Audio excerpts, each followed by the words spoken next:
त्याच्यानंतर बाळांनो मॅटर झालं बघा. मॅटर मध्ये मॅटरच्या स्मॉलेस्ट पार्टिकलला आपण काय म्हणतो बघा, स्मॉलेस्ट पार्टिकल ऑफ मॅटर त्याला आपण ऍटम म्हणतो. काय म्हणतो? ऍटम. ठीक आहे. मॅटरचा स्मॉलेस्ट पार्टिकल जो समोर डिवाइड होऊ शकत नाही त्याला आपण काय म्हणतो बाळांनो? ऍटम म्हणतो. काय म्हणतो? ऍटम. ठीक आहे. त्याच्यामध्ये स्टेट्स असतात मॅटरच्या, सॉलिड, लिक्विड आणि गॅस. काय असतात? सॉलिड, लिक्विड आणि गॅस. बरोबर.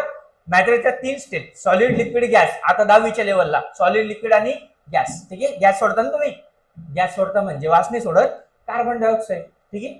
ओके चलो. आता टाइप्स आहे बघा मॅटरची 2 आहे, कंपाऊंड अँड मिक्सचर. कंपाऊंड काय असतं, मिक्सचर काय असतं बाळांनो बघा. कंपाऊंड म्हणजे combination of 2 or more substance. बरोबर. जर आपण 2 किंवा 2 पेक्षा जास्त एलिमेंट जर कंबाईन केले तर त्याला आपण काय म्हणणार आहे? कंपाऊंड म्हणणार आहे बाळांनो. काय म्हणणार आहे?